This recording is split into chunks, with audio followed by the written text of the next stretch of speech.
Welcome back to another episode of this NWN podcasting that I'm doing. So today we're joined by Josh Mcalear, a semi-famous graphic artist and a tattoo artist that I've been working with for I don't know how many years at this point. We haven't done much in recent years, but he's done stuff for me in the past, dating all the way back to the early 2000s. Um, what was the first thing you did for me? Maybe it was the NWN Fest poster.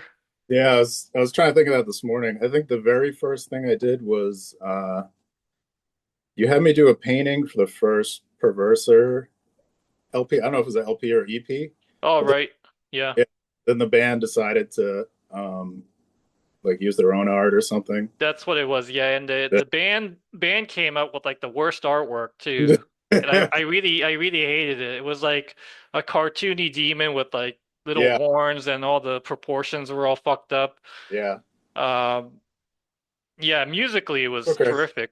Yeah. But yeah, that's probably one of the reasons why we don't work together anymore because Perverser, I think, got insulted when I told them the truth about their artwork. Yeah. Yeah.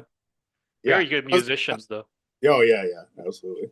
I was really excited to do that, and I was telling someone this recently. I don't know if it was. I don't think I was telling you like a couple months ago with someone, but somehow or other you asked me to do it, and I was like, "Oh yeah, this is gonna be awesome!" Because that's like when I first started getting really trying to get serious about doing illustration stuff or doing illustrations for records and stuff. So I was like, "Oh, this is gonna be awesome!" And I drew it. It's like a goat, like this or something, And I did the sketch. I sent it to you. I remember you wrote back and you were just like, "That looks like a cat," and I was like, "Oh." I don't remember that, Yeah, but that's a long time ago. I it was like, sounds like something I would say. yeah, and I was like, "Oh man, that sucks." And then, yeah, I did the painting, and I mean, I was actually looking at the painting this morning because I was trying to remember the first thing I had done for you. Hmm. And I don't hate it, but I mean, it was like I was just trying to figure out like using acrylics then and stuff. So I don't know, could have been better, but it's not the end of the world they didn't use it. You still reimburse me, however we had discussed, so Hmm. not an issue. Yeah. Yeah, I think my favorite from your work is probably the one of the NWN posters where Mhm. the gunmen are surrounding this like globe and the flag is going through Germany. I think Yeah, that was probably the best one from the festivals. I think that's the second one or the third one. Yeah, I think it's the I second don't one. remember. Yeah, Yeah, at this point it all kind of merges together. yeah. Um, for the first one was I have it here, 2009. Yes. Um, the I think I did this for the first one. I'm pretty sure I did, but to get the reference for the like Japanese soldier, because the first Hmm. one has the soldier, and then there's like bigger skull or whatever on the side. But Right. I bought like I'm pretty sure I told you this at the time, but it was a while ago. I bought like some like Japanese soldier like articulated figure, and I just Hmm. like posed him, however. So that worked really well for the first one, and then the second one you had me do that, and so it's like the gunmen logo. So I don't know how many guys are in that. It's like at least like Yeah. 10. I think it's So 6 or something. yeah. So I Let me just see. like pose that guy. It's like right behind you, but I don't know Yeah. much. So. I think on the original logo it's a lot more. I think you might have made it less. One, Oh, two, really? 3, 4, 5, 6, 7, 8. I think there are 9 guys in the logo. Hmm. Yeah. Yeah. So I just took this action figure, tried to position it in like every position that's in the actual logo, and just like took photos of them and like use that as reference. So Yeah. it That was that cool. was a challenging project for you. Yeah. Yeah. I can imagine. Yeah. I mean, when you asked me to do those, I mean, the first one too, I was just like, oh man, Fest in Germany, this is fucking awesome, So I was really psyched to do it. Yeah.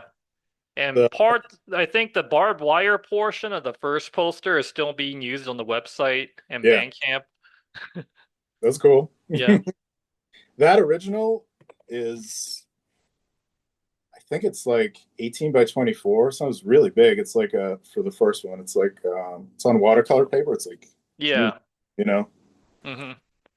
Were you Um, inspired by Pushead's skull for the yeah, left-hand side skull? Yeah. yeah. Pushead is like uh he's like when I was a kid, that was like the first like, illustrator I saw. I was like, holy shit, this is like something like totally different. Like everything that was cool, had a Pushead illustration, and it was just like the like kind of like just like the feeling you get from it was like the skulls he drew was like so much more like morbid, than like Hmm. a lot of other stuff like skateboard graphics or like band stuff. And he was absolutely like the biggest inspiration for me when I started doing, and it kind of getting trying to get serious about art when I was a kid. Yeah. Uh, I think it probably shows to some extent, hopefully not too much, but definitely in some ways. Yeah. Did I ever tell you my friend Rick Thrasher used to work with them?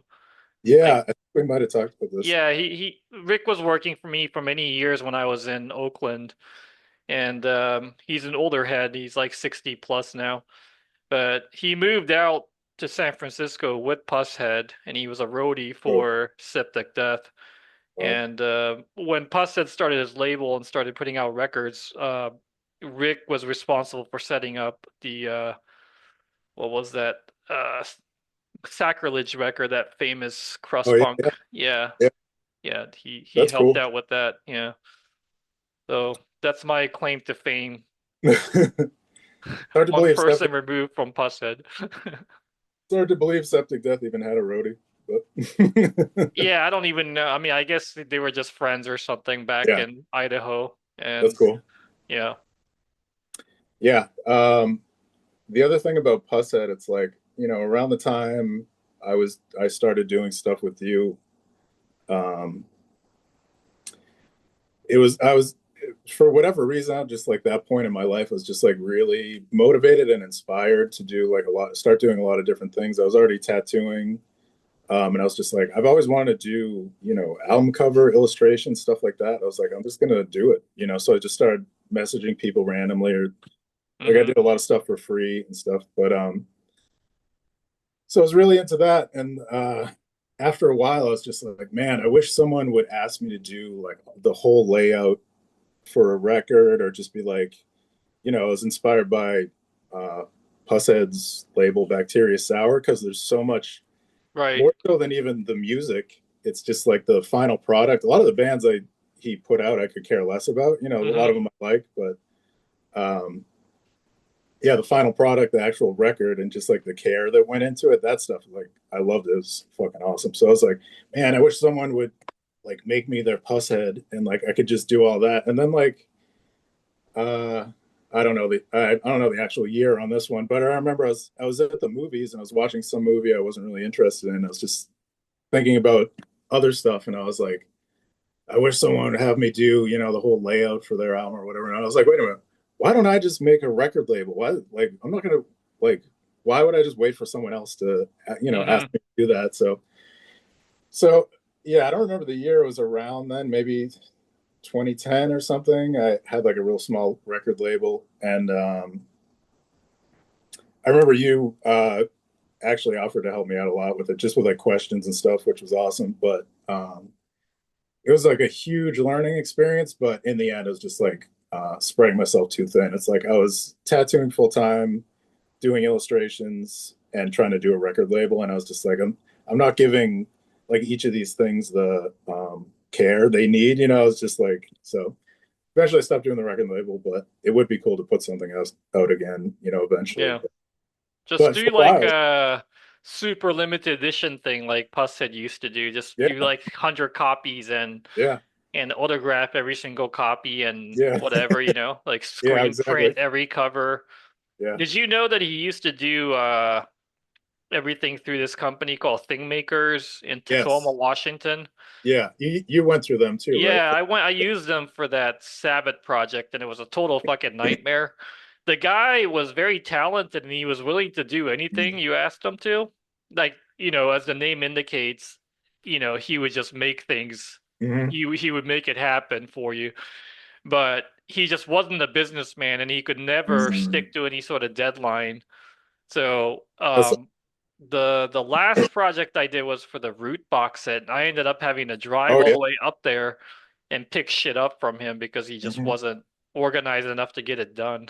Yeah. And That's, then, yeah, he went under shortly after that. So, oh really? Oh, yeah. okay. I think I have the that root box set here. Yeah, that was a big pain in the ass. I'm sure it was the outside box is like very kind of like floppies, Yeah, yeah, but that was because of him. He just yeah. couldn't figure out a way to make it more Hmm. sturdy. Yeah. But It, it was a learning it came out. experience, you know. I'm sure it was a huge pain in the ass, but it came out really cool. I was psyched Yeah, to, and everything was DIY too. Like we were gluing the yeah. covers together, and we had to drive it back in a snowstorm too.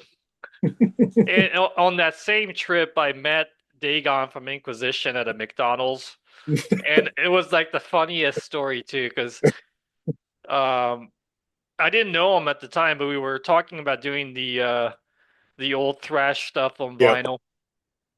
So he didn't know who I was. I didn't know who he was.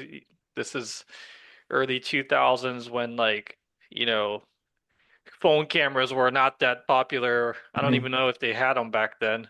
Yeah. It was just like a Nokia phone or something. Yeah. So we met up at a McDonald's, and I don't know if I told you the story, but he didn't recognize, or he thought like some random Asian guy in the parking lot was me.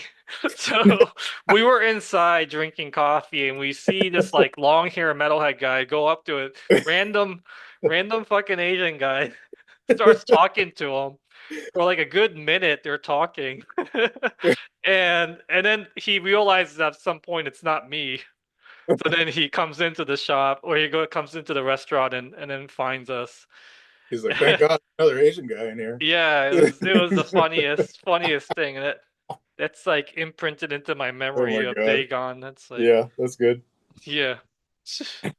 But yeah, but back to your story. When Anywho, did you start illustrating? Like when did you discover that you were interested in graphic arts? um, phew. That's a tough one. So I went to art school for illustration.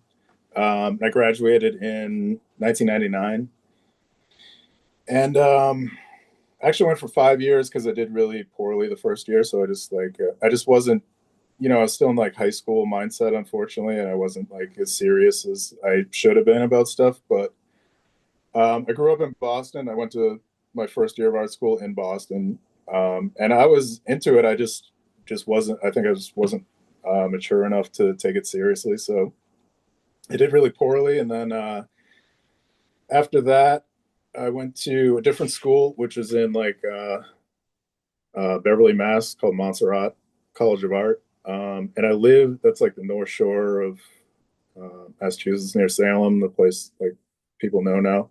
Um, but I went to school there and I actually lived there, and that was like a really big, just like it was the change, I needed to just like reset myself and just be out of like high school, mindset basically.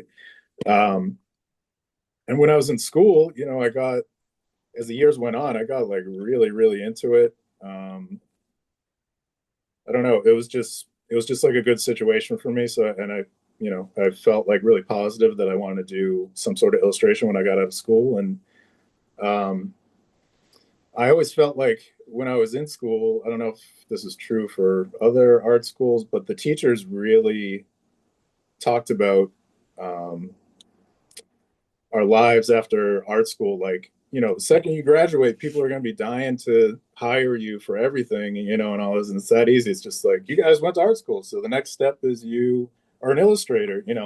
But obviously it's not that easy. So I got out of school and I was like, oh man, like, I was like, what exactly am I trying to do? Like, what kind of illustrations am I trying to do? And so, 1999, there was still magazines and shit, so there was still like print uh, publications that hired illustrators. So I was like, I guess that's the kind of thing I could shoot for.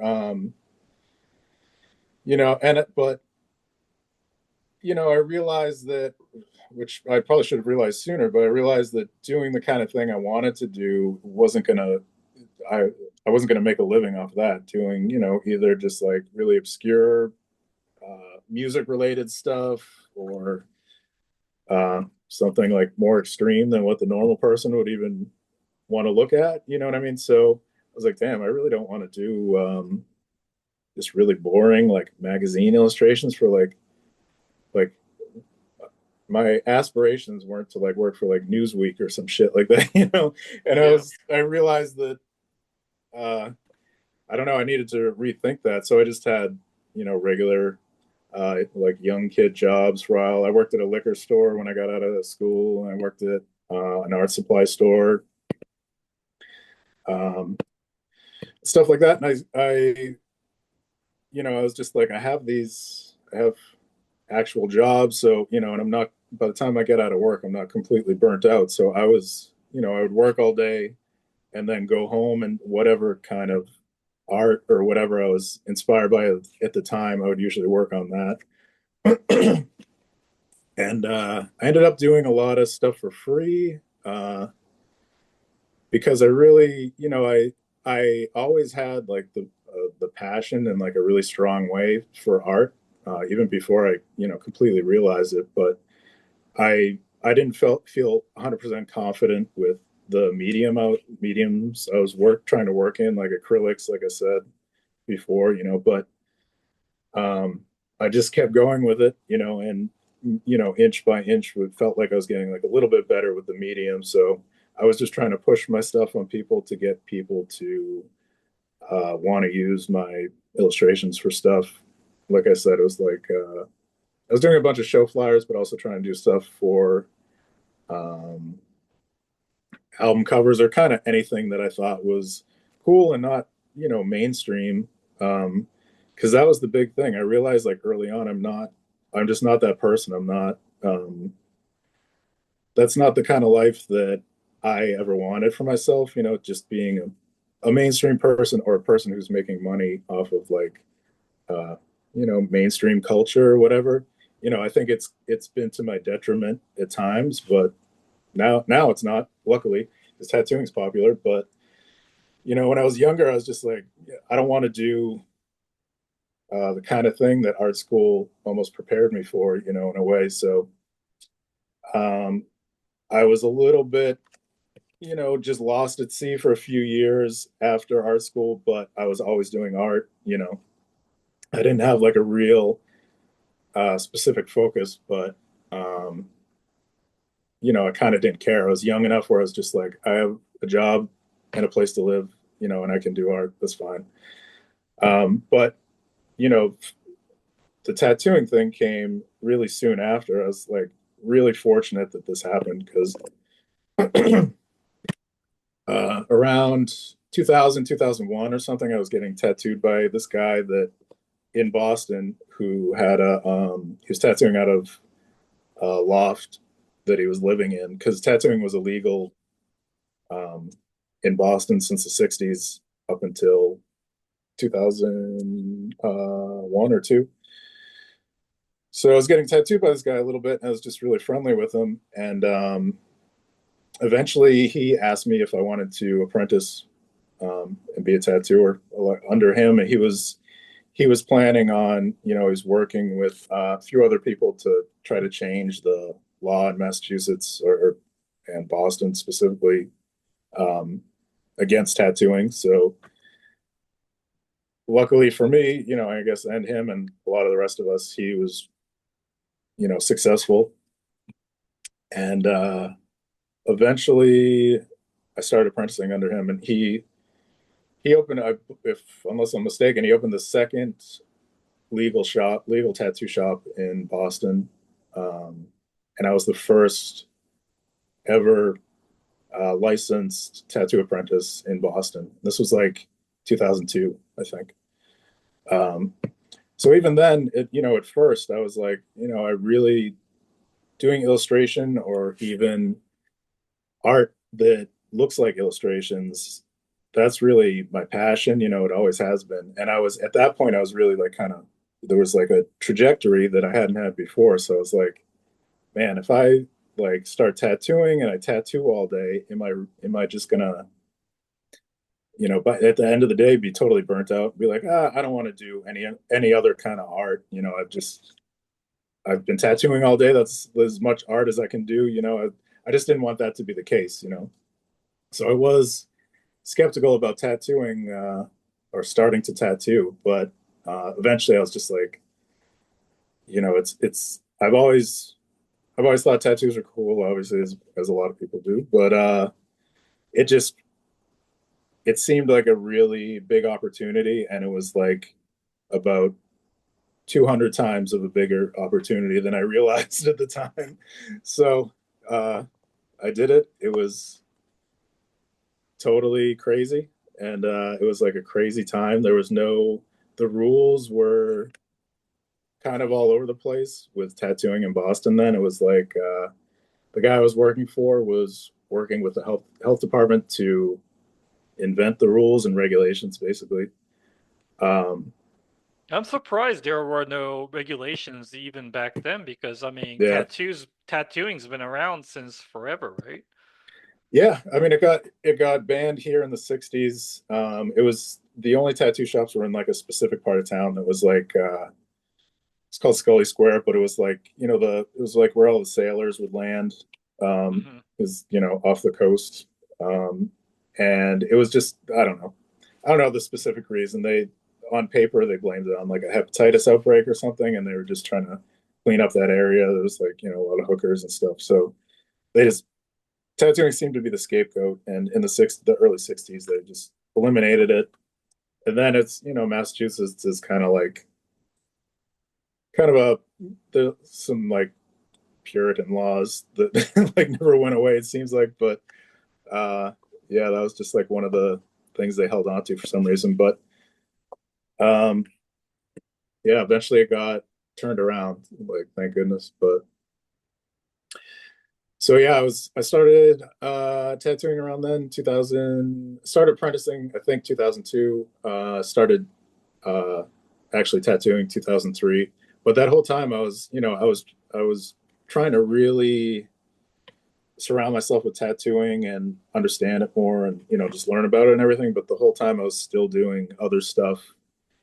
Even if it wasn't an illustration for someone else, it was just something I wanted to do that didn't really have anything to do with tattooing. So um, then once I got more comfortable with tattooing, uh, I think maybe I don't know 5 or 6 years into it is when I really was like, man, I'm doing okay with tattooing and stuff. I really would still love to do music related art, illustration stuff, whether it was shirts or whatever.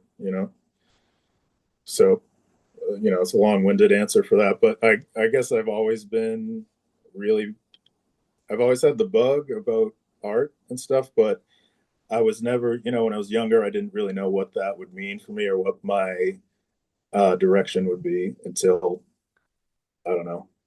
Uh, I got out of art school, I guess.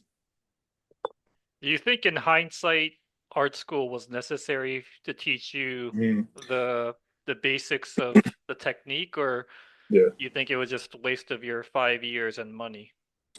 yeah, that's interesting. I think for me, it was extremely important because, like I said, um, I was a bad kid in high school, which a lot of people were, no big deal. But I, Me too. yeah,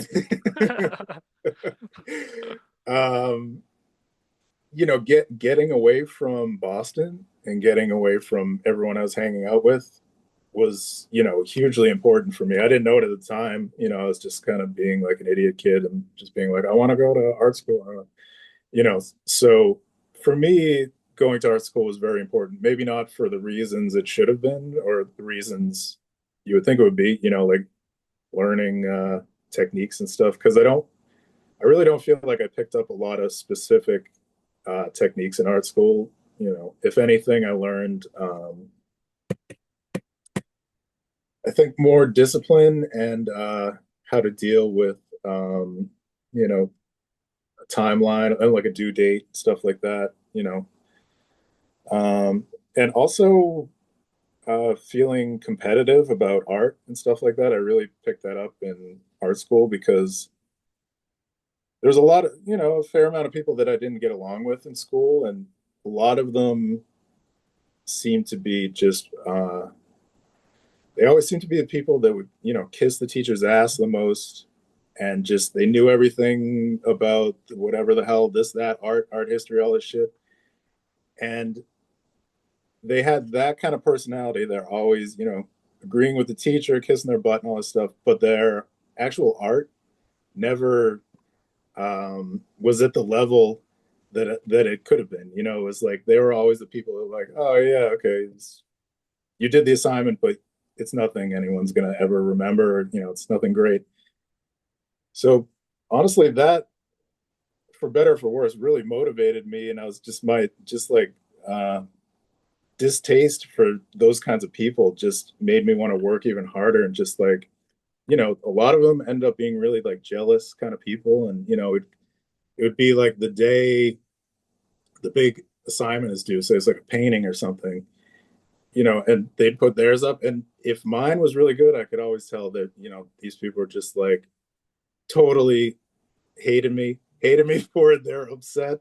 They're like, this guy doesn't know this, that, and the other thing. I'm the one that's, the teacher's favorite and all this stuff. So, it seems kind of petty, but that was really, just that feeling of like revenge, which sounds dramatic, but that kind of feeling has always driven me to some extent. It's like revenge against things I dislike, or just normal society. I know it sounds dramatic, but that really, with a lot of things in my life, but really mostly art, that's always been like a driving factor for me. And I think, I don't know, I I still feel it now. It's just like I'm not a part of normal society. I don't want to be, and that's me having a skill in something that normal people might find impressive is the that's like the ultimate revenge to me. So I don't know if Yes. you can relate to that at all. I Again, I'm can not. totally relate. I mean, Yeah, I don't have any talents of my own, um, but that's not I true. know how to leverage and assist in highlighting other people's talents, I think. Yeah. The thing you said about just dropping out of regular society is exactly Mm. what I think all of us are striving towards. And it took me Yeah. forever to get to that level. Yeah. Like I had to work within the confines of regular mainstream culture and Mm. uh, just this like business setting for many Hmm. years, and I hated it every minute of it, but it had to get done. Um, I'm glad that you were able to get out of it early enough in your career. Yeah. Yeah, but it's funny because it's a recurring theme in the circle that we run in. Almost everyone's trying to get out of the mainstream culture and kind Yeah. of kind of reside in this like side underground culture where Yeah. we can Yeah. sustain ourselves. We're never gonna get rich, but we're gonna try to, at least live normally, but not within the mainstream culture. Yeah. Yeah. Absolutely. And for me, uh, if I wasn't tattooing, I'm not sure what I'd be doing. I don't know. People always say whatever kinds of stuff about that, but I mean, for me, tattooing, it's like the perfect thing. It's like, I can be 100% myself. I'm doing art all day. It's like sustainable. There's pros and cons, but like I said, it's really been popular for the past 20 years. So It's it's kind of probably recession proof too, because it's like mm. once somebody no, but once somebody makes the decision to get a tattoo, they're not gonna back out or something, right? Because Yeah, that's true. Yeah. they're not gonna go half-ass like they're they're not gonna skip their next appointment. Like Uh, if they started on some piece or something, like they're not yeah, gonna just not show up the next time. Or have you yeah, had that? yeah. I mean, yeah, it's definitely happened. Really? Wow. Yeah. I don't know. I think there's a lot of factors for that. Like it's like a really big tattoo that would be multiple sessions. It's let's say like a back tattoo. A lot of people would like to have one, but it's the kind of thing that it's expensive because it takes a long time. It's like very painful because it's like the biggest open space on your body. So sometimes people lose their steam. Like I try to be understanding of that, but That's so funny that it happens. Do you think they come back to it months later and like yeah, they have to save up for it or something? They do part yeah, of it. yeah, yeah. Yeah. Yeah, or if something happens, someone lose their job or something like that, I understand that. It's understandable, but since tattooing has become so popular in the last 20 years, especially seems like more so the last 10 to 5 years. There's so many more tattooers now, like more than ever, I would say. So, um, that's less. Well, I'll say it this way: there seems to be a lot of people that aren't super serious about it. They're just like, oh, tattooing's popular. I could do that. And like, it's all of the information finally is available to everyone. Like all that shit used to be a secret, for forever. And like when I started tattooing, everything was a secret, and none of it was on the internet. The internet was kind of still sort of a new thing, it wasn't as common as it is now. But it's easier than ever to figure out how to tattoo, at least to do a passable tattoo. Hmm. But it's still very challenging to do a really impressive tattoo. Like anything else that's impressive, it takes a lot of dedication and work and stuff. So a lot of people have started tattooing, I think, that aren't very serious about it, which is understandable. That kind of thing happens with everything. But unfortunately, that means that there's less clients for people who are really serious about it and passionate about it. And especially these days, people are so with everything. People are so everyone gets a chance to do everything, or everyone deserves to try everything. It's the same with like music. I could talk about that in a minute, but Hmm. tattooing, nothing can just be for certain people. Everything has to be for everyone. That's not um, that in most situations, I would say dilutes uh, the either the craft or the whatever it is music form for the rest of us. You um, There's no such thing as equality or equity. yeah, exactly. Yeah, I mean there really isn't, but No. We're born with certain talents, and I, yeah, I feel like we can leverage those talents as you know as well as we can, yep, and that's all we got. yep. And I think that doesn't. If you think that way, which I do as well, it doesn't mean you have to be outside of any kind of society or that you refuse to like work with people. I think ideally, people will accept that everyone isn't the same, or we don't have a list of all of the equal qualities, Hmm. and we can work together if we choose to with certain people, to if you're good at this thing, I'm good at this thing. If we work together, we'll make a bigger thing that's good. So if you choose to, you should be able to, and you're accepting of the fact that everyone isn't 100% equal in every way. I think that's the ideal situation. That's like how it seems to be how nature intended. I don't know, maybe I'm wrong, but No, I think that based that's how it should be. Now, yeah. I want to go back to this, like us dropping out of the mainstream culture, because I think Mhm. there's something more interesting going on there on a societal level. I feel like why is it only us that feel this way, that we found a way out? Because I feel like everyone else is suffering the same type of anxiety. They want to drop out.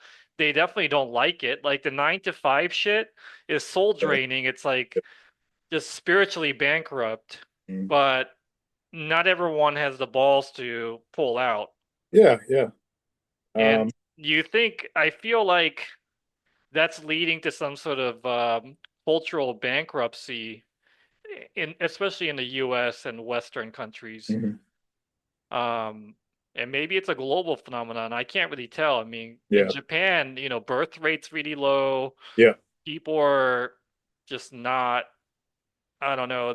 I think creativity is dropping maybe too. There aren't as many bands coming from places like Japan, like Mm. in the 80s it was a big scene with punk Yeah. and outsider culture was much Hmm. bigger, but that's kind Yeah. of degrading over time, right? Yeah. Yeah. Yeah. Like when was the last time Japan's produced a band like Sabbath or Gizm? And I'm picking on Japan just because I know the culture very well, but Yeah. same goes Right. for the US too. Yeah. Well, it's interesting. I mean, I know you've talked on here about globalism's effect on underground music, but also just underground culture. Uh, Yeah, it's really interesting. It's kind of uh, it's like really depressing in a way, you know. But at the same time, uh, un- for better or for worse, things are always changing, and I guess we have to accept how they change. But sometimes it seems like a bigger shame than others. You know, it's just like very unfortunate that underground culture has changed so much because of that. You know, and let's say music. You know, the or underground black metal or whatever extreme metal. It's the same thing. It's like everyone thinks that everyone deserves to everyone. It's okay that anyone plays any kind of music, which that might sound harsh, but I don't think I don't know if people that are into other genres of music think this way, but I've always thought that underground black metal isn't shouldn't be played by just anyone. It's there's uh, I guess a mindset is the easiest way to put it. It's for like a certain like an outsider, someone who's outside mainstream society, not someone who thinks it's funny or is just doing it because they're like, oh, the formula is easy to copy. I can copy that. It's like it's a lot less about the music itself and more so about the feeling, stuff like that. But yeah, as far as like let's say Greek black metal sounds, we all know that sound now, and it's it's still it has an important and like magical feeling to it, but there's bands that aren't from Greece now that can just copy that formula and play in that way, So it's kind of it's kind of unfortunate that that's the case, but that's because everything is exposed now, because of the internet and whatever else. It's everyone's exposed to everything, and I've obviously like partaken in that. It's not like I don't use the internet, but um, it is kind of a shame that a lot of things that were purely from the underground are now just exposed to everyone, So um, I don't know. As far as you saying, like mentioning fewer quality underground bands coming from, say, like Japan or something, it's like the, because a lot of the feeling or even mystery from things prior to the internet is gone forever. right. Reading zines, but not knowing anything about the bands you're reading about, and even like the pictures and zines back in the day before the internet, it was like they had like a huge weight to them because they're I don't know, it's just there was so much less irony, because and just I guess innocence and almost like a naive quality to some of the stuff, but it was genuine, it was like pure as opposed to someone who's just copying something like that, so Yeah, I mean part of me feels like this is just like an old man screaming at yeah, the yeah, at yeah, the cloud type of right, scenario, and it probably is, but at the same time, the nostalgia is there. yeah, And I think the phenomenon and the change is definitely true. Yeah, Um, I agree. Globalization definitely happened. Globalization definitely changed the way music is produced and consumed. Yeah, And I don't know, it's had positive and negative yeah, effects. yeah, exactly. But the thing that I find disturbing is um, there seems to be just cultural bankruptcy across Hmm. the board in the West. Hmm. Things are getting regurgitated Hmm. at a rate that's so fast, you Yeah. know? Like I feel like every week I'm giving like I've I'm given some sort of a list of black metal albums that I need to stock, and they all kind of look and sound the same, Hmm. so it's just becoming this big blur because it's much easier to record now, right? Like you just plug in a Yeah, microphone into a computer yeah, yeah. and plug your guitar into the computer. You don't have to put it through any amps or anything because you can just add the distortion Yeah. in the computer. You can produce things much easier. You can even, Hmm. with the service like Pirates Press, you just send them all the files and it just comes back. Hmm. And I don't know, I guess like the entire ease of everything and the Hmm. internet and globalization makes it such a plastic process now Hmm. to Yeah, produce right. music. And and then with AI coming on board, I don't we're probably gonna see a different level of production Yeah. where you just type in some information into the AI bot and it just spits out an album for you. You don't even have to buy them anymore. You just prompt it to produce something that you want to listen to. Yeah, I think that's true. I mean, the other day I was at, I went to work early before we opened, and I was like putting on some kind of like 70s like heavy rock stuff. That's like the most like the, whatever evil or underground metal and like 60s 70s or like heavy rocks stuff is like most of what I listen to. So something was suggested to me on YouTube that was I was like, oh, this looks cool. I was like, I've never heard of this. Oh, what is this? How is there a 70s band I haven't heard of? And I was playing it and I was like, oh, this is cool. So I just left it on and I was like doing what I had to do. And then when the album was over, I was like, damn, that was good. I was like, I gotta research these guys. And I looked them up and it was a AI album. I was Oh like, oh yeah. Yeah, there's an entire wow. channel. Yeah, Yeah. I seen There's like that. Yeah, there's an entire channel that produces that. And it's very and I know it's good. That's the bad part. I know, yeah, I don't want to even listen to it because it's not made by yeah, humans. I know. It's obviously about more than just if it sounds good. I'm sure people now or in the future will be like, who cares? It sounds good. What do you care? It's like Yeah, so much that's more to it than that. It's like it's like the I don't want to be part of the crushing of like the human spirit. It's yeah. like what we are. It's like what has gotten us this far, and it's like what's everything we're saying we dislike in this conversation is like about being okay with stuff like that. It's like it's gross. Yeah, art is human expression and human existence all wrapped up into one. It's just Yeah, that's there's nothing else that can describe human existence right. better than art. And music is one of the best forms of expression of that. Hmm. Hmm. And to think that a machine can do that is just kind of, yeah, it's kind of gross and Yeah, depressing at the same time. yeah, yeah, Because totally. there might come a time, yeah, I mean, we are probably heading into a future where that's going to be a thing where kids born today may not even know human-made music or Yeah, you're right. human made visual art. It's Yeah, all just going to be machine made. yeah, and that's really weird Yeah. and unfortunate, but it's like you said. So it's like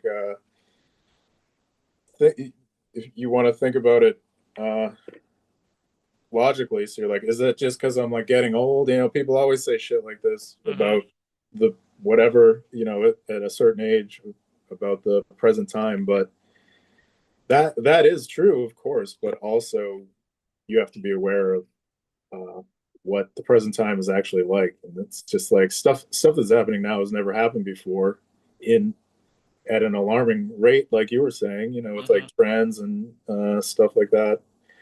So it is a significant point in time, but what are you going to do? It's Yeah, there's I mean, I would like to think that people in this scene would try to steer it in one direction or another. yeah, But I feel like the current is just taking everyone along the path of e- using AI or, it's you the know, path of ease, right? It's just like, yeah, I mean, I guess that's just how it goes. Metalheads yeah, are no smarter than the rest of us. Yeah, yeah. we're all we're all just meat puppets in the end. So, Mhm.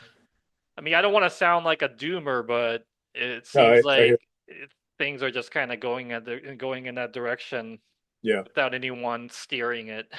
yeah. And for me, it's like it's partially, I want to be realistic about stuff like that. So, like you're saying, it's like a negative thing, and it's just recognizing it. But I'm not gonna if I have a conversation about that stuff, I'm not gonna sugarcoat it. I'm gonna talk about it in this way. But at the same time, I'm not gonna only focus on that. I want to focus on um, at least for myself and people in my life, victory, right? Like in the long run, it's Hmm. like it's being realistic is important, but also not letting that kind of shit get you down and or get in your way. You know what I mean? That's I don't know. That's important to me. When I started my record label, the like slogan I always put was forward to victory on like every email and like on the releases and stuff. And it's like that's a thing I think about a lot. It's not I don't know, sounds cool, whatever. But I don't really do anything with that phrase now, but I think about it all the time. And that kind of thing is important to me. It's like being realistic, accepting reality, but also working with it for yourself. Yeah. I totally agree. I think Yeah, you have to make the best of every situation that you're exactly, handed to you because exactly. we're not born with, unlimited money or unlimited resources. You have to make the best of your situation. Exactly. And if you get bogged down in the negatives, then you're not going to get anywhere in life. Yeah. But yeah, I mean, I think maybe kids at some point will realize, I have kids, so I have to think about the future. I Yeah. think they might realize at some point that, this kind of plastic culture is not that cool. And they'll reach for that vinyl record or some physical media Yeah. and maybe they'll pick up a pen and start drawing. Hmm. Whatever the case, I think maybe culture will shift in a way that becomes more analog at some point. Um, I don't know. I mean, there's been talks of kids not using their phones as much, Hmm. so maybe people are getting sick of the digital world. Yeah. I was actually thinking about that earlier. People are, it can be in different ways, but people are drawn to authenticity, right? Things that are real or that are uh, from the heart more so than not, even though, like I was saying, ease has a strong grip on the world or our society, at least right now. But, records came back. I thought when I was a kid, I thought records were gone for good. And just Hmm. like, I was like, oh, damn, CDs is it. That's like, that's all it's going to be from now on. But records are back. And, not to relate everything to tattooing, but I guess it's relevant. A lot of people use, a traditional tattoo machine. It's like a coil machine. It's like an electromagnet. It's like what you think of if you think of a tattoo machine, probably. But a lot of people use tattoo pens now, and it's just like cordless. It's quieter, and it's you can't really do any maintenance on it. Um, so it can work well, but if anything goes wrong with it, you got to throw it out and get a new one. Whereas a traditional tattoo machine, if you put the time into learning about it it's you could if you buy one, you could have it for the rest of your life because it's like having an old car. You know, you could work on an old car and have it maybe for for your whole life. But modern cars, you can't work on it in the same way. So um, for the past, I'd say 10 years or so, there's been a huge influx of people using tattoo pens because it's easy. You know, learning things about a traditional tattoo machine is difficult. It takes a lot of you have to put a lot of time into it, and there's a lot of trial and error. It's a simple machine, but there's a million small intricacies that affect how it runs. So that to something like that to a person who is, uh, you know, an active part of like a disposable culture, or just like a person who isn't really invested in something, is unappealing. They're just like, why would I put the time into something like that if I can just buy this other thing and just like start ripping tattoos, you know? Um, so that being said, I don't think there's anything. I think people should use whatever they want for art, you know, or tattoo machines. People should use whatever they want. It's for me, it's just that I think anyone kind of with anything should be honest about why they're using it, you know. I think there's a lot of, not to go off on this, but I know a lot of people who have like hand problems, wrist problems. They have to use a lighter tattoo machine. So I understand that. But my point is, it seems to me I might be looking at it with rose-colored glasses, but it seems to me that stuff came to a point within the last few years or so, and slowly I've been talking to a few other people about this. Slowly, it seems like a lot of people are using older tattoo machines again, which I never would have. I don't know. Maybe I'm mistaken, but it really seems to be the case. I went to a tattoo convention in August, and I had been to the same convention the year before. This year, I was like, wait a minute, it's so much louder in here. Everyone's using old tattoo machines. I was honestly surprised. So, whether that's the case or not, part of me is hopeful that, yeah, people won't just keep going farther and farther down the path of just like ease and disposable everything, and maybe authenticity will be important again for people, even if it's in a different way than it has been in the past. I don't know. I think it's totally possible. I'm not like a, I don't know. I'm not like a hippie. I'm not like everything's going to be awesome and all this just positive for no reason. But it does seem in some ways to me now that something like that is possible. So I don't know. Yeah, Maybe like not. you said, change is unavoidable. Yeah. Society's always moving towards something, you know, whatever the progress may be, it's happening. You might not Yeah. agree with it, but you're on that boat, you know. Yeah. It's just a And strange change now with like the internet. yeah, I don't know. I mean, I wasn't alive in the 60s when society was going through many changes, Yeah. Yeah. Yeah. but I can't imagine that this is what they were thinking about, Yeah. this kind of like machine like change that we're Yeah. experiencing now. Hmm. It's definitely a different rate of change, at least, Yeah, you know. absolutely. Yeah. So, yeah, I'm trying to stay positive about it, but Yeah. it's hard to. Yeah. I mean, it is. I don't have kids. I always, with a lot of things in life, it's totally different if you have kids. Like, I just don't, as a person without kids, I don't consider that as much, but that's obviously an extremely important thing in the life of a parent. But, I don't think of the future in that way. Uh, but I don't know. It's interesting to talk to people who do have kids about, talk Yeah, to them. because I got a 18-year-old and a one almost 2-year-old, so I got to think about this shit for the next like, you know, into the into 80 more years or something Yeah, into man. the kid's life. So, Yeah. um, I have to worry about that. Yep. Yeah. Yeah. But it's also, I respect the thought of like, someone like you, or there's other people I know who have kids who have said similar things to them. It's like people with the right idea having kids to try no, not save humanity, but I mean, in a way, add to, ideally add to uh, something positive in the future for humanity, you know? Right. Yeah, yeah. Or something negative in the form of black metal. Yeah, there you go. I don't know. I don't know Yeah, if any of my kids will take over the business, but yeah, who knows? yeah. Maybe they'll still be pressing records into the future That would be after cool. I'm gone. Yeah. Um, I don't know what time is it. It's about an hour in, maybe a little bit later.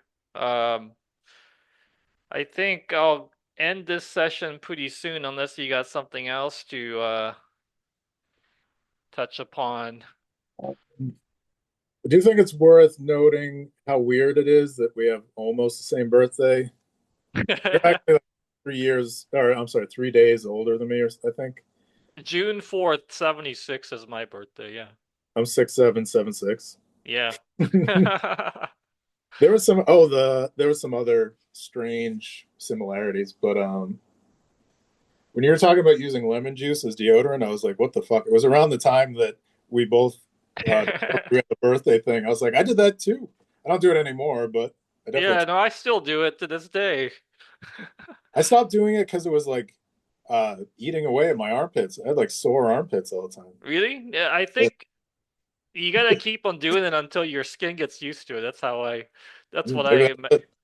if it bothers you, like it is acidic as fuck. Yeah, So if you put too much on, then it'll fuck you up. But yeah, I'm living like a homeless hippie these days, like yeah. sleeping on the floor of my warehouse because my house got moldy.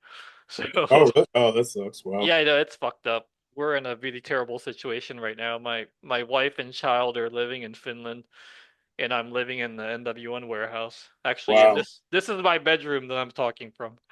Holy smokes. Yeah, but I Sucks. mean, I'm a workaholic, so it doesn't really Yeah, you phase probably me. are anyways. Yeah. Yeah, I just get more work done. Yeah, That's cool. Making the most out of it. yeah, Yeah, it's whatever. I was taking it like a half a lemon, like, and just putting it straight on my Oh, pit. that's too much.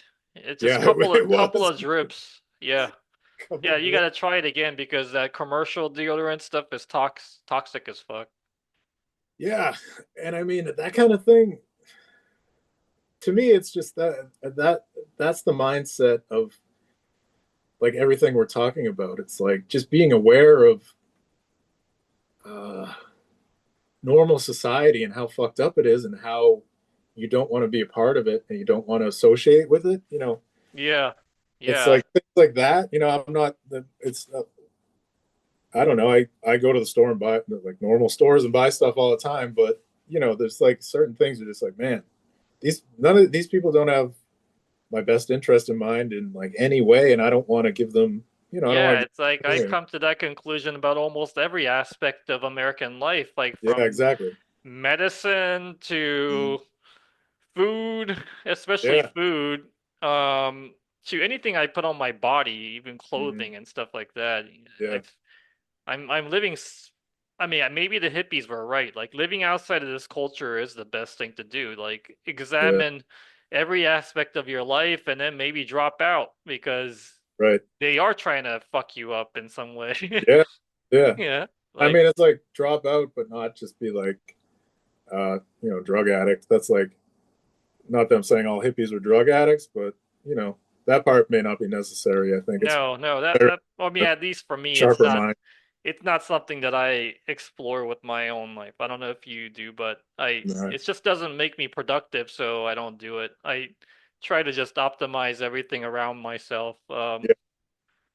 As I get older, I feel like I need to optimize, otherwise I can't go at the same rate. You know what Hmm. I mean? Yeah. Like, Yeah. Well, that's what I mean. Like,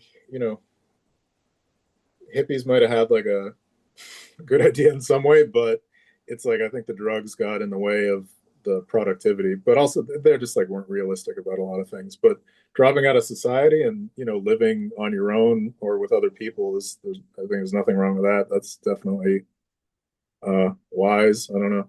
yeah, no, it's definitely true. Yeah.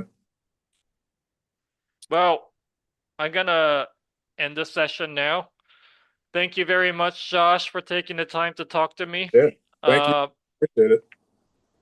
yeah, if there's anything else that you want to discuss in the future, just let me know. We'll do a second session. I Cool. really enjoyed this discussion about, your artistic background and your tattoo career. And yeah, it's very interesting that all of us are on the same kind of path, like trying to leave mainstream culture as much as possible. I think Yeah. pretty much everyone in the black metal scene that's worth a shit um, is trying to do that. They're Mhm. they're always trying to leave mainstream culture and just live a separate path. Like, Yeah. did you know John from Full Moon?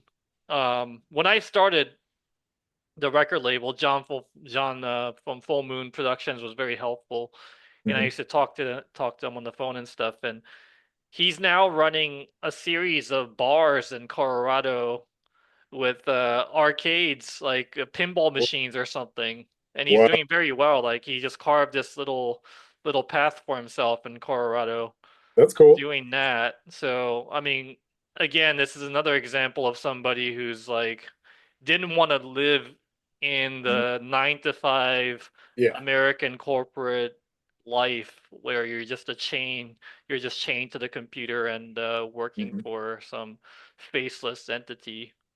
Yeah. No, I So, had no idea. That's funny. That's cool. yeah, it's pretty much everyone in the I don't know. I feel like everyone in this scene is carving their own path. Like Um, Chuck Killer um is working as a military antique specialist. Whoa. Yeah, Wow. did you know that? That's It's that's like yeah, amazing. so it's like very specific Yeah, that's uh cool.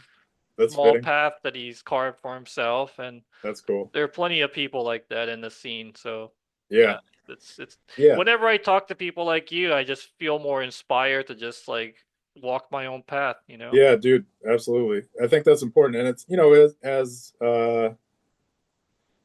antisocial, whatever you want to call it, as like people like you and I can be sometimes, I do still think it's important to communicate with like-minded people, often. Or, I'm not the most social person at all, but um being inspired by other people and inspiring other people is a big deal. For I think especially for people like us who don't have a clear pre-made path, to follow. It's like when I was younger, I was just like, I have no path. I don't know where the hell I'm going, and it's for you. I know just because I know of like your accomplishments. It must have been similar. You made My your own. path was completely like in the opposite direction. I was supposed to go into medicine or something, you know? Like Yeah, that's but what I told my that is. family, and that's why my mom paid all this money for my college education that I didn't do anything with. Yeah. But that's what I mean. That's not what you did. So, it's that wasn't your path. But yeah, I don't know. And the thing with what's always been strange for me with tattooing is since I started tattooing, it's gotten more and more popular. I started 22 years ago. So in that time, it's gotten insanely popular. Tattooing is mainstream now, and I didn't start tattooing to get into something that's mainstream. And I've seen a lot of people cash in on it, or, a lot of tattooers just, there's tattooing is like one of the trendiest things imaginable. There's like constant trends and like, I don't know, there's a million different things you could do, but I've always seen tattooers that change their style depending on what's popular now and all this stuff. And I understand that to a certain degree because it's, you're doing a service for other people. So you can't just choose to do this strange niche thing that you like. But that, that, like I said, that kind of thing isn't why I got into tattooing. That's, insincere and disrespectful, I think, to your spirit, your creative spirit. And that's just like, so because of that, I've always felt like a little bit outside of tattoo culture as much as I feel like I'm a part of it now. It's strange to be in something that's newly mainstream, because it's historically it's always been an outsider thing, you know. Yeah, So there's a parallel with black metal and death metal, yeah, yeah, you yeah, know? I mean, it kind of peaked in the early 90s with death metal when like Earache signed a deal with Capitol yeah. Records or whatever, Hmm. and you could watch like Morbid Angel videos on MTV, but then it took a nosedive Hmm. and then it went pretty underground for a while, but now it's coming Yeah, back yeah, to I mean it's a band like Ghost, it's not black metal or death metal, but the dude comes from Repugnant. yeah, They have concerts that are like 10,000 people in a big ass stadium, you know? yeah, It's kind of yeah, crazy to think yeah. about. Well, it's like aesthetically, in a way, inspired by, underground metal or black metal, right? So Right. it's there's some connection, even though it's, the music is garbage, but uh, and even the aesthetics now, I think, are really hideous. But yeah, so I mean, that's unfortunate because in that way, it's taken away from something underground and made it something where there's, a million people go to see them. But to appeal to a crowd of a million people, you have to be willing to make, uh, drivel, I think, and whether it's, visual art or music or whatever. It's, if that's your goal, it's hard for me to believe that the dude from Repugnant is just like, man, this music I'm making now is amazing. I don't know. Maybe he is. I don't know. But it's compared to something like Repugnant, it's just like mainstream garbage, to me Yeah, at least. I it's don't like know. really easy to digest for Exactly. Yeah. Yeah. the Yeah. lowest common denominator or whatever. Exactly. It's like, Yeah. yeah, I don't really understand that, but I guess he has to make a living, so and I'm sure Sure. he's making a very good living now. Yeah. Totally. Yeah. Yeah, who am I to criticize that? But yeah, I mean, it's I find it strange that on Netflix or something you can watch the Lords of Chaos Yeah. documentary or whatever. Yeah. Is it on there? I don't know if it is, but you know what I mean. It's very Yeah. mainstream, and the story of Dead and Euronymous is now like some stupid mainstream movie. Yeah.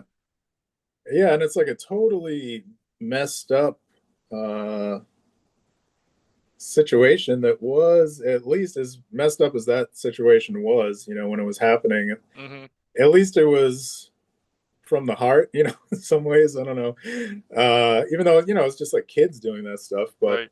um, but yeah, now it's just like it's almost like a joke, But I don't know. It's that's another thing that's changed, and I guess it's just you have to accept the change, but there's still people who have the spirit, the like underground, you know, passion who and understanding of that stuff that would never, they still either make music or do something. Um, Yeah. Yeah. I mean, it's it's buried under a lot of noise, you know. The yeah, noise to signal ratio is way off, and I've yeah, been saying that for a while, and it gets worse and worse as noise is elevated to the top, and then the signal is kind of buried, but the signal is definitely still there. You just have to yeah, dig even deeper. yeah. Which maybe that's, that makes it more of what it is, because it's like before the internet, you had to dig real deep. Hmm. There was just less stuff to dig around. But I don't know, maybe that's like our version of the nowadays version of trying to find music back in like the early 90s or something. I don't know. Maybe that's comparable. I don't know. Yeah, yeah, probably is. Yeah. At least there's something good. Yeah. I don't know. There's always something. I'm always surprised that I could find something I never heard of, or some, even especially if it's old, but, there's always something. It's just not easy to locate it always. Like if you look on Bandcamp, oh my God. If you just search like a hashtag, let's say like black metal on Bandcamp, it's like you were saying, it's the same, like the same album cover, the same aesthetic, like over and over. It's just the music all sounds the same. It's like you can tell it took no time to make it, or it sounds like that at least. They're just I don't know. Yeah, I call it air conditioner black metal because it Exactly. Yeah. just It's sounds like like a broken air raw. conditioner just blowing out air. Yeah. But whatever. I'm not a musician, so that's another thing. Like it's like I can only criticize music so much, I but mean, I'm not a musician either, but I am a fan of music and I me listen too. to music very closely, and Yeah. I have been for many years. I feel like I have the I have enough credentials behind me at this point to be a harsh judge of black metal, death Yeah. metal. And even if you're not a musician, you can still have a an opinion that's valid, I think. Yeah. Yeah, same with tattoos, you know? I mean, I can tell when a tattoo is shit. Sure. Yeah.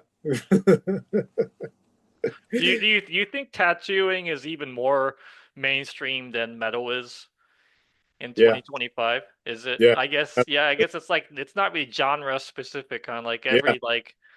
every jock can have a tattoo or Hmm. every like dad bod can get a tattoo. Yeah, totally. Or college girls, whatever, 18-year-old girls or something, or They just get the worst tattoo and then they regret it for the rest of their lives. yeah, probably. But I mean, if you're to look on like Instagram at tattoos, I mean, there's so many weird like I don't know, subgenres of styles of tattooing like all over the world. It is interesting, and being exposed to them all of them is cool and can be inspiring for sure. But it's just like strange that there's so many different weird kinds of people getting tattoos these days, which I guess that's not bad. It's just strange. It's strange to observe. What do you But think is leading to the popularity of tattooing? Is it because of like popular musicians, like rappers getting face tattoos or something? It's just like completely breaking down the norms of what's acceptable. yeah, I think that has something to do with it. I guess also in other ways, things that were traditionally, tough or edgy Hmm. in or historically so. I think they're almost always appealing to someone or some part of society. So tattoos being tattoos are pretty much legal everywhere now. So tattoos being so accessible, it's just another thing. It's like people are like, oh, I can just purchase that, and now I have that like aesthetic now. It's like whereas in the past, you had to be a hard ass to get a tattoo. There's there's nothing wrong with like numbing cream or something like that, like in some situations, but a lot of people it seems like just they're like, oh, just use numbing cream and I'll get a tattoo and then I'm like part of that, part of Hmm. that thing. So I think that can be totally fine in some situations, but I think that's some people's only view of tattooing. Whereas tattooing has comes from something that's like so much grislier than that, and it's like anything else that's like of value, there's like dedication and like, grit to it and like I don't know, just being able to stand getting tattooed, it's like extremely painful sometimes. So I don't know, but there's so many other instances in society now that um to me people are just like, oh, I can purchase that thing and be part of it. Or it's, clothing is like the biggest obvious one, I guess. Like I can purchase that, or so stupid like um I don't know, people that are like make like TikTok videos where they're like it looks like they're like an anime person, but they'll have like corpse paint on or something like that. You know what I mean? They're like, I love Hmm. black metal aesthetic. It's like they just like will purchase some dumb clothing or like put on makeup. Then they think they're like, oh, this is black metal. It's like. So I think in a way, like you said, it is like celebrities and all that crap. Um, but also it just seems like another thing that people, at least at the beginning of the popularity of it, when it started getting real popular, they were like, oh, if I can just give someone money and they'll make me look like that. And then it's like I look cool or tough or whatever or interesting. I don't know. Do you think people still perceive tattoos as being permanent because of tattoo removal, laser things that they can do? I think some people uh, don't think of them as permanent at all, but that's probably people that don't have like a lot of tattoos. 'Cause Hmm. laser removal, it's effective, but it's really expensive. It's more Right. painful than getting tattooed, and it's like a series of it can be like years of getting something lasered for it to totally disappear. So, Hmm. um, yeah, I don't know. Yeah, I mean, impermanence or temporary things are a big part of, I think, the culture that we've been talking about. So I Right. think they are, our disposability, I think, is a good way to put it. So I don't know. A lot of people probably do think of it that way.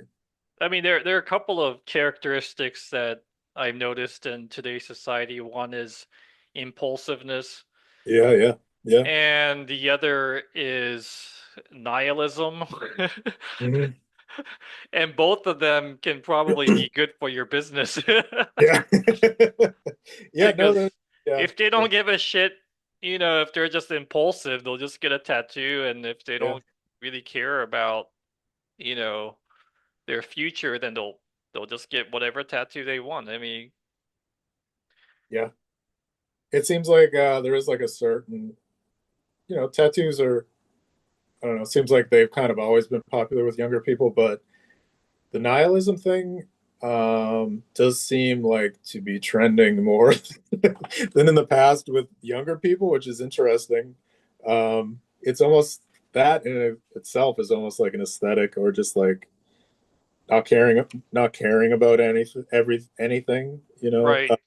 shit like that. It's like a genre of young person that's like popular, which is kind of strange. But yeah. So yeah, I mean that's I guess good for tattooers. Yeah, I always think about this. I wonder where society is headed if young people have no concept of the future.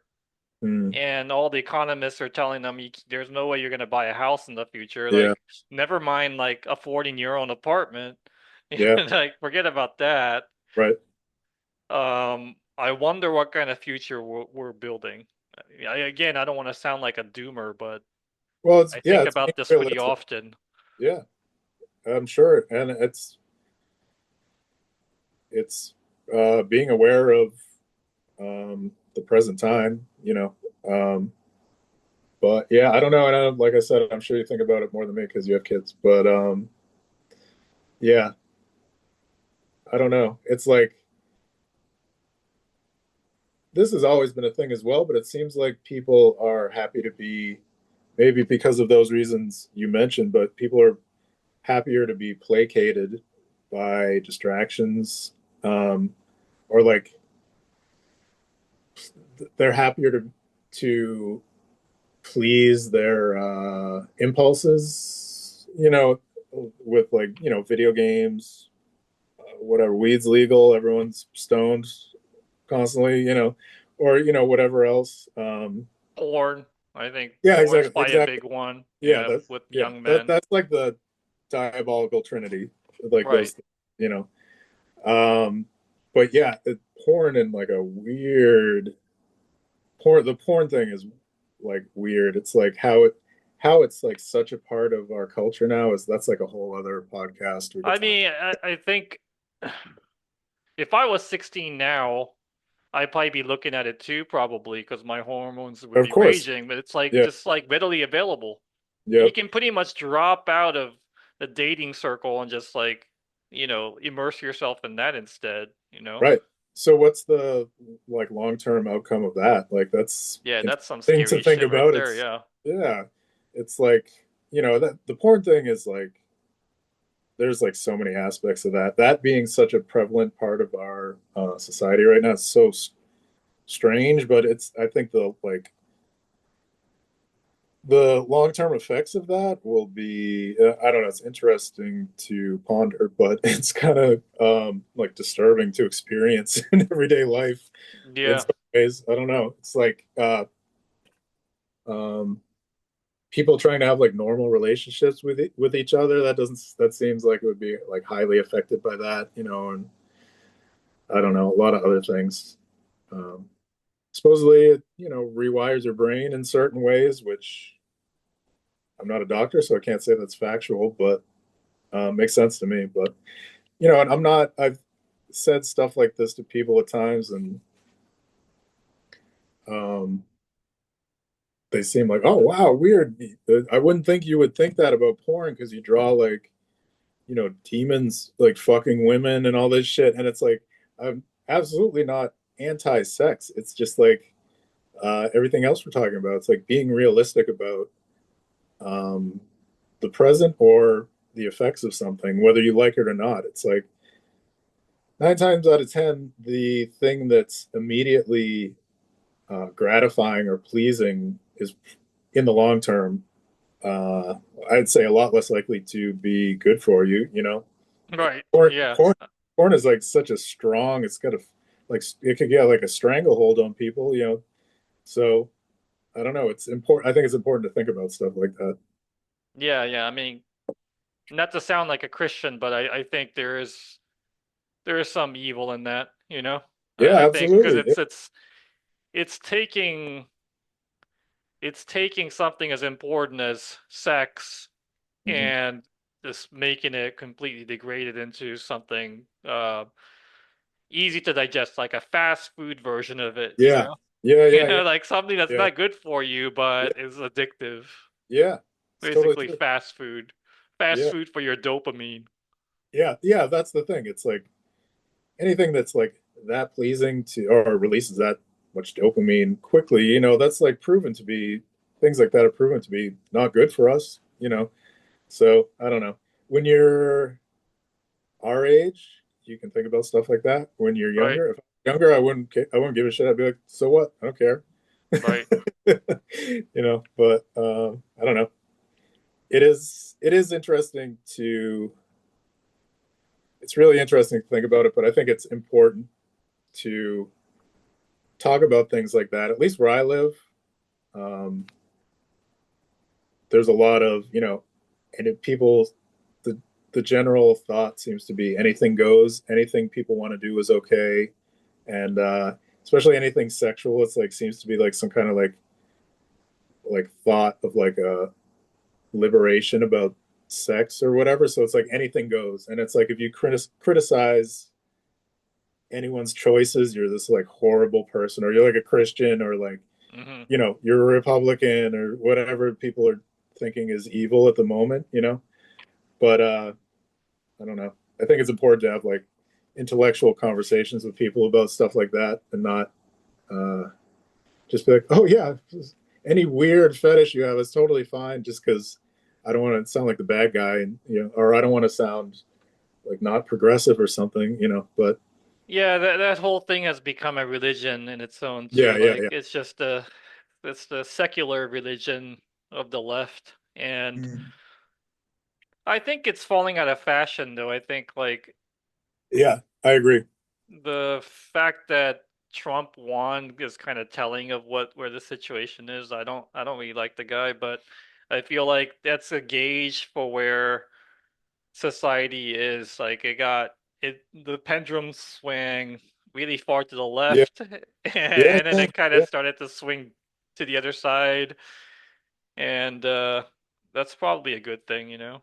Yeah. Well, I think that's a lot of times the issue. I do agree that that's probably what happened, but society, in my opinion, 9 times out of 10 seems to, rather than stop somewhere in the middle, if the pendulum's over here, it's always going to swing way over here, and both extremes are counterproductive, or Right, can, you know, rather right. than understanding like somewhere in the middle might be the best, or wherever in between the extremes is the most logical place. It's like society's always like, I don't like that thing, so I'm gonna promote the complete opposite, to the death. It's just like I don't understand why things always have to be that extreme, but I do think that's how it works all the time. I think that's what happened with Yeah. Trump. I don't know. Not like a politics person at all.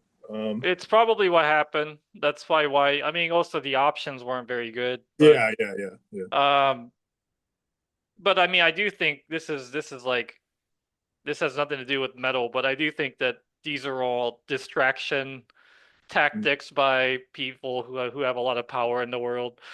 Yeah. Um, all of this like infighting about social matters, Oh this yeah, like yeah, culture war stuff is just a distraction while yeah. they print the US dollar to shit, they ruin the Hmm. economy and they Yeah, concentrate the wealth. yeah. Um I agree, 100%. I I've been thinking that way for a while now. I used to have very strong opinions about cultural matters, but I'm just like, who cares? I mean, that's just a distraction tactic. It Yeah. matters zero to me. Mhm. I don't give a shit. I have my own problems to deal with. Yeah, sure. I mean, a lot of it seems so inauthentic. It's like it does seem like it's fabricated to make people lose their minds and get obsessed with Oh certain yeah, that reminds me. Like outrage. in 2020, there was that Stop Asian Hate thing, Yeah. and and that was right around the time when Antifa was coming after me, and I was like, maybe I should join the Stop Asian Hate. And that was such an artificial movement too. It was so funny. Like they Yeah. just came up with that out of nowhere. Like no Asian was fucking complaining in San Francisco. Like and it was such an artificial Hmm. movement.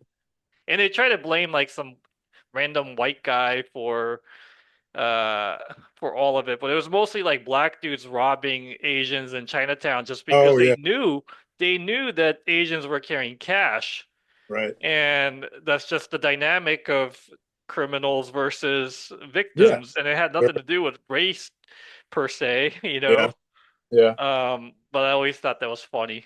Uh, This is good timing for that. That's awesome. yeah, Could I should have jumped on that bandwagon at the time, but have made some merch with Stop Asian Hate. yeah, more Asian hate for me, more hateful Asians, maybe. I don't know. Yeah. Yeah, whatever the case, it's Yeah. I don't I stopped caring. Like I used to care. I used to get all worked up. Oh, the fuck these Antifa people for coming after me. I'm like, Mhm. whatever. It's just a distraction tactic. I cared more when I was in Oakland, Yeah. Totally different. because I was more of a target there, you Yeah. know. But in Texas, nothing really matters because the place is so big. Yeah. But also I mean, as far as I know, just as an outsider, nothing seems to have come of that. Like Antifa being up your ass, like, uh, and I No, noticed around that time also was just like the same thing with like other people. Like it, I think that's around when people start to realize that like it's just like it's like witch trials or something. It's like everyone just like turning their backs on anyone, like to point the finger at anyone to make themselves look better, that kind of shit. It's like people seems like people start to realize that that stuff wasn't really what it was made out to be. It wasn't important, or purity test is never, it's never gonna work yeah, because they're gonna find dirt on their own people yeah, at some point. of course, It's yeah, like, yeah, sure, I can be guilty of whatever they claim to be, but the thing is, I just don't care. So it's right, like, right, it's not gonna stick on me because I just don't give a shit about yeah, their opinion. yeah, And they try to do that with almost everyone in the metal scene. And yeah, around that time, like 2019 to 2021 was a weird right, time. yeah, yeah, and even just like a person who's like would be innocent of something, anything like dastardly, it's just like the mindset of a person who's, I don't know, thinks in the underground metal way. It's just they don't think the same way. This is obvious, preacher of the choir, but they don't think in the same way that an Antifa person would, So it's just like it's not. It's like two different, completely different worlds that weren't meant to interact. Just like butting heads.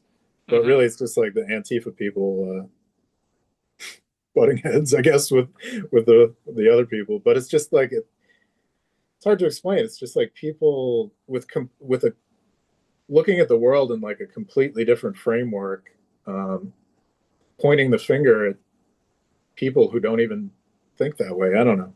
Right, the rules It's of the game ridiculous. are completely different. We're playing Yeah, different games here. We're trying to drop out of regular society, exactly. Yeah, exactly. Yeah, yeah, and they're trying to pull us back into regular society and their yeah, stupid rules. yeah. Exactly. Like we're Yeah, staring at the sky, going like this is much bigger than us, and they're just on the ground at the surface level playing the same old game that they've yeah. just been played, since like the Christian Inquisition days. It's the Right, same exact right. concept. Exactly. Yeah, We don't care about that. yeah. And I think the more that people were okay with not caring or saying they don't care, the more that shit seemed to go away. Yeah, You know. I mean that's basically it. If you Yeah. respond and beg for mercy, is that's when they get That's stronger, that's when there's blood in the water and right? they, go crazy. Yeah. Yeah, and that's been the same case, like not just in the metal scene, but in the mainstream as well. Whenever they apologize, is when things got worse. Yeah, yeah, yeah, yeah, absolutely. And it's Yeah, like apologizing for something it depends what we're talking about, but a lot of times it's like people apologizing for things that they didn't even think they were doing wrong in the first place. It's like, I don't know, stupid. It's just like, it's just being like, yeah, I don't believe in myself, And then it's like, the other side's like, they're, I got them now. They're like weakened. yeah. Now they're back in the game, Yeah, back yeah, in the yeah, yeah. in Like the participating. this yeah participating in Yeah, the mainstream game of this or that. No, it's better just to remove ourselves from that game and just yeah, create our own game. yep, absolutely. And that seems to be the theme of our conversation is, Yeah, we keep on coming back to it. We're trying to leave that mainstream game for yeah. good. One thing I thought of earlier, just I don't want to like talk your ear off about it, but I thought of this earlier. It's interesting to me that you've kept your label underground and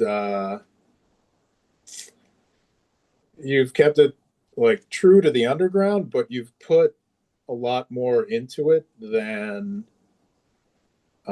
most underground labels. So you've achieved, no, I'm trying to kiss your ass, but you've achieved more than a lot of other underground labels, which by see doing that makes it seem impossible to stay underground. Usually, from my experience, when labels get bigger or achieve more, they're leaving the underground one step at a time.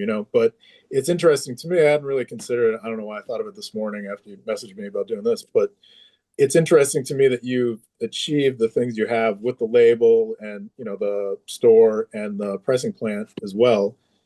That those are big achievements, but you're still kept everything in the underground, um, which I think is impressive. I can't think of another label that or person that's done that because that does seem to be to me how it happens. It's like once you leave the underground, you're not welcome back.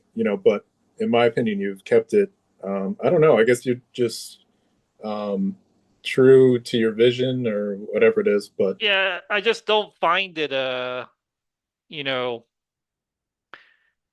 this is a passion product. yeah, yeah, Everything is done because I want to do it. yep, So it kind of goes along with what we've been discussing. If you go in that mainstream direction, then it's no longer worth doing. yeah, yeah, And I never wanted to do that. yep, It's like yep. of course there's a business side of everything, so you have to balance like, okay, this month I got this coming out, Blasphemy Repress that always sells, so Hmm. I gotta do that, and then maybe I'll produce something that's completely obscure from Russia that nobody gives a shit Yeah. about, and I'll press maybe 200 copies of that, and it might flop, but I really like it, so I want to do it. So there's always that kind of calculus in my head. Hmm. Um, and I'm sure you do the same too, because we all have to pay bills. Everyone Yeah. in the scene must do that, but there's a level of compromise that I will not do. Yeah. Same And here. I think that's the difference between people who want to be outside of society and people who fall victim to the temptations of monetary gain Yep. or some other bullshit. Yeah. Or people that only see uh, the underground as a stepping stone to Right. something Yeah. else. You know, I think that seems to be very common with bands. Again, I'm not in a band, so I don't know how much of that I can comment That's on. But basically every band. I mean, not yeah, every band, but you know what I mean. Like a band like yeah, Sabbath never changed from 1984 to this day. yep, They stay true to whatever they've been doing for 40 years. But how many bands have done that? They not would many. have, I think they had the chance to probably sign to a big label. Hmm. They could have probably signed to, I don't know, Osmos, or I mean, I guess Osmos is still underground, maybe Season of Mist or something, some other Yeah, yeah, Century Media, one of these like yep. bigger labels, with bigger budgets and whatnot. Um, but yeah, I mean, that seems to be the path of least resistance for Yeah. bands who want to be able to pay bills playing music. And I don't really blame people for wanting to do that. I think it does dilute the output Yeah, and I agree.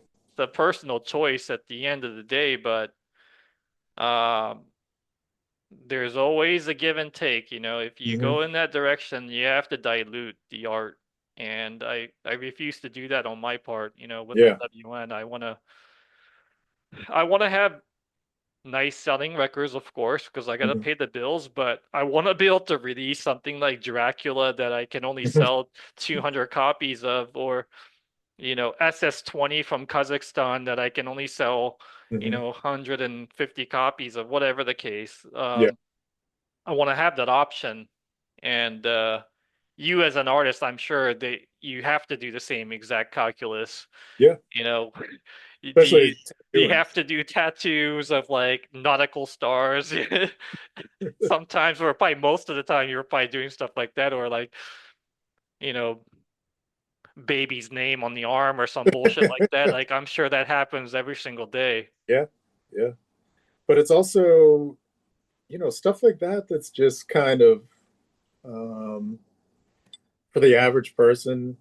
I'm okay with that, tattoo wise, but like I was saying earlier, it's when people, when tattooers try to gain popularity or whatever else, cool points, and they have their own style, or they have like their output is specifically them, and then the new trend comes around and they just follow that. They change their stuff to whether it's like subtle as something here and there with what they draw or something drastic. That's the same kind of thing. It's like with tattooing, that's the compromise. Like I will like never make, and like maybe it would someday. It means I'll be like poor and homeless or something. I don't know, but I don't know. So far, I think I've tried to think of the long game with tattooing rather than the immediate cool points on Instagram or even just everyday work or something. It's like when I do tattoos, I aspire to have them look timeless rather than part of some completely disposable trend that happened. And nowadays trends happen so come and go so quickly. It's pathetic to see some tattooers just scramble to do whatever's cool in the moment. But as far as tattooing, relating it to what you were saying, that's my version of that. Like I won't. I'd rather be poor and homeless than do shit like that. It's like disrespectful to myself. To I think it's disrespectful to tattooing. You know, it's just taking from tattooing rather than giving something to it. You know, so Yeah, I guess that's the creativity on the business side is like yeah, walking that path while maintaining your integrity and paying the bills, yeah, doing all that at the same time is it's not easy, yep, but ain't easy. I feel like there aren't many options for me or you. We have to walk that path because I mean, yeah, otherwise you're homeless, so Yeah. But yeah, it's I don't know. It's yeah, and like so there's a lot of this with, as far as like busyness or like figuring stuff out, but like I said, it's like I think of it in the as for tattooing, I think of it in the like long run, being steady over a long period of time rather than trying to be the coolest person on Instagram, you know.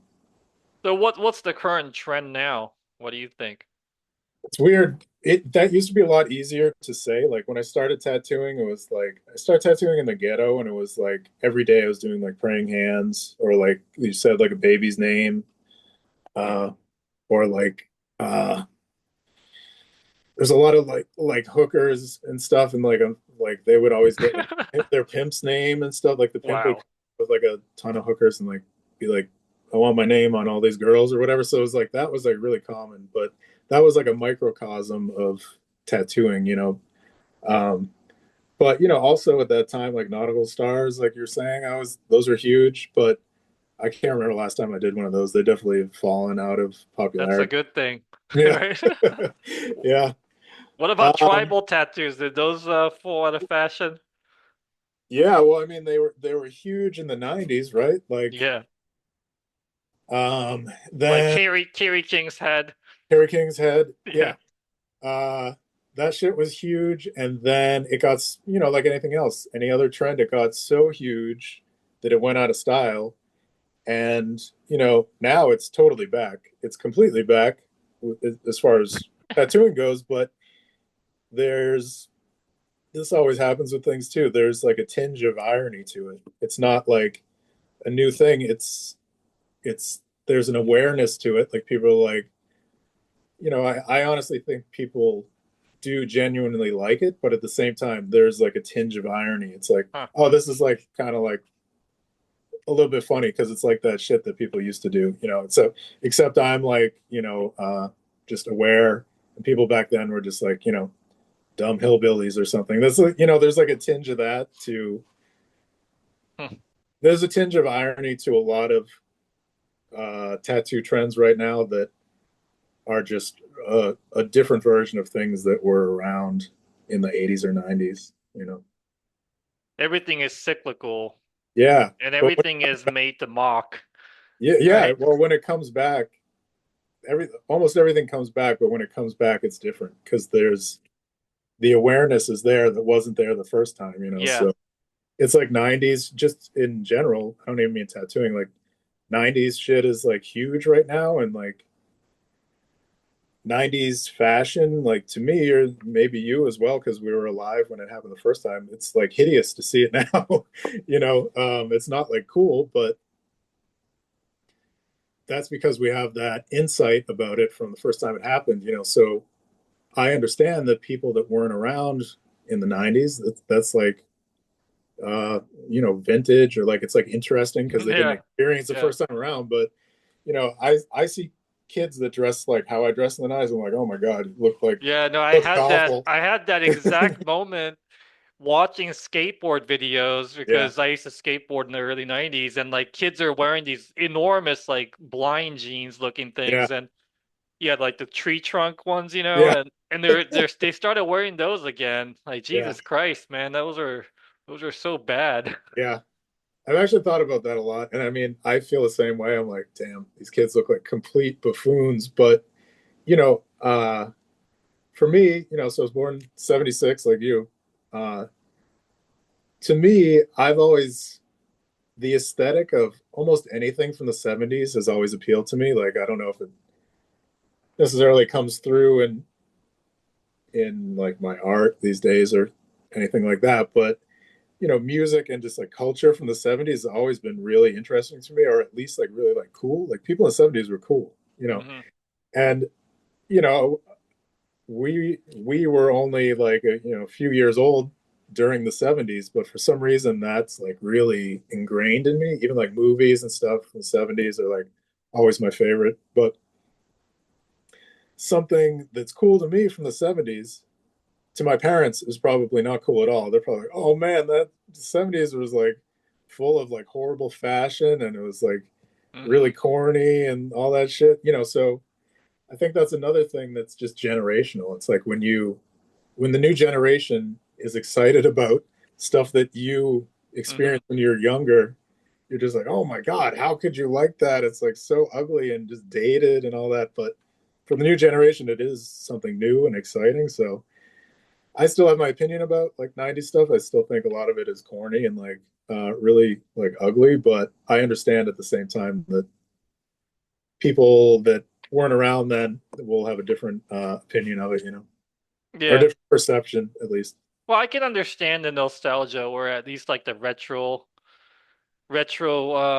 sensibility of it. Yeah, They're looking back to a period when like internet didn't really exist. yeah, yeah. It's like When caveman shit. people weren't so uptight and PC and just annoying in general. Like it was maybe a better time in some ways, but Sure. um, I can see what kids are thinking. Yeah, just so different from now. You know, Yeah. like so different. But certain things that are cyclical and like especially in music, you can tell that it's just not possible to recreate. Yeah, Like I I don't think I like any new heavy metal bands because good. it's just Exactly. almost impossible to recreate that 80s and 70s sound. Yeah, yeah, It exactly. it's It comes off. partially like technology, recording equipment, and probably just like passion or something like Yeah, something that's lacking. There's some special sauce that's yeah, lacking. I yeah. can I can never listen to new heavy metal bands. I mean, I Same here. can listen to new black metal bands, death metal bands, thrash metal Hmm. bands maybe, but not heavy metal. It's always shit. I'm exactly the same. It's like interesting because and it just comes off as like it's like man when there's like guys and it's just like it looks like like heavy metal cosplay. It's like a bunch of guys that are just like wearing spandex and shit. And it's I don't, but it's the exact same thing. If it was from the '80s, I'd be like, man, these dudes are cool as shit. But it's like Right. people trying to do it now. It just like does not work for me. It comes off like so embarrassing. Yeah, it's a bit yeah, it's definitely like cosplay. There's a Yeah, fakeness to it. yeah, Um and I mean obviously because they weren't alive back then too, yeah. it's like it Sure. just seems weird. It's Yeah, yeah, but I mean besides even like the aesthetics of it, the sound is isn't the the same, sound. Yeah, so yeah, yeah. yeah. Yeah, there is I think we're touching on something that's like that probably crosses a bunch of different artistic genres. Hmm. There's a time and place aspect to some of these things, Yeah, right. and it's impossible to recapture it. It could be something in the air. I don't know. I mean, Yeah. it should be possible to recapture it, but it's not. Well, There's something that you cannot recapture. it's interesting because I agree completely with you about death metal and black metal. Like I've had that thought many times. I'm like, why is it that you know there's plenty of like newer contemporary death metal, black metal bands that I like a lot, but heavy metal is like something different. And obviously, black metal can be very theatrical. It's not like it's Right. just There's dude, cosplay. There's plenty of yeah, cosplay involved in that. Yeah. yeah. But for some reason, that can totally work for me. I don't know. I don't know. I guess it's a slightly newer form of music, and Yeah, yeah, whatever the case, like some things are. just anchored by time and place, and you cannot move it, you know? Yeah, Like, yeah, I feel like country music is like that because I've been listening to some yeah. country music and I just cannot find any new country music that's worth listening to. And it's Hmm. partially because of probably technology. It's Yeah, just the yeah, recording technology is just too sterile. yeah. Um, the grittiness just goes away when you Hmm. start recording on a computer. And I Yeah, feel like maybe that's the same, maybe that's where the spirit is lost in heavy metal as well. right. I don't know. Yeah, Maybe one day AI will come up with something convincing. I yeah, yeah. don't. AI is like smarter than us, so it'll unlock that special sauce of contemporary heavy metal for us. They'll come up with something that's worth listening to. Yeah. I think if the band is, I think if there was a, I don't know, I can't think of an example, but it seems like there's probably a band, newer bands that, um, there's got to be someone, but I'm sure there's newer bands that I do like that are like technically like heavy metal. But if that's the case, I think it's like they don't dress like fucking freaks. They just like kind of dress like normal dudes. It just seems more sincere. I can't Yeah. think of an example, but it seems like there's got Well, to be. I'm sure there are pretty good bands out there, and Yeah. uh, I mean, I even work with like Kachamar from Canada for a while. Well, yeah, it's You know? something like that. Yeah. Yeah. Yeah. Not, Yeah. it's not I don't know. ironically. Yeah, it's not ironic. Yeah. It's yeah. I guess I'll take some of that back because I did work with Kachamar, but Yeah. it's really hard for me to listen to any other band like it. Yeah. It's hard to find a band like that. Maybe somebody will send me an email with a bunch of links or something. I don't know. You Yeah. know. Well, they had a special sauce going, especially at that time. It was like there was when, if I remember right, like when their first album came out, it was like occult doom was kind of, not that they're like, strictly that, but Right. that was like, or like female fronted occult doom was like blowing up.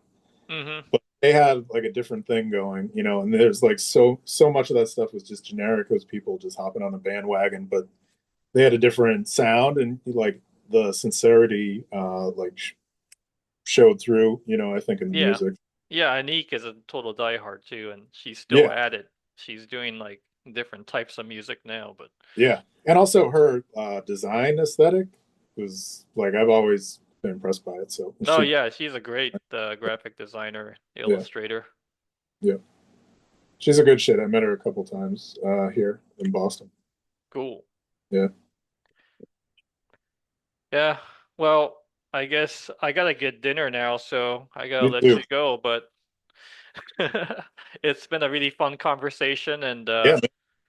we'll probably try to do this again once Cool. once you think of more stuff to talk shit about. Sure, that shouldn't be too hard. Yeah. All right. Cool. Thank you, Josh. Yeah, thanks a lot, man. Okay. Bye. Yeah.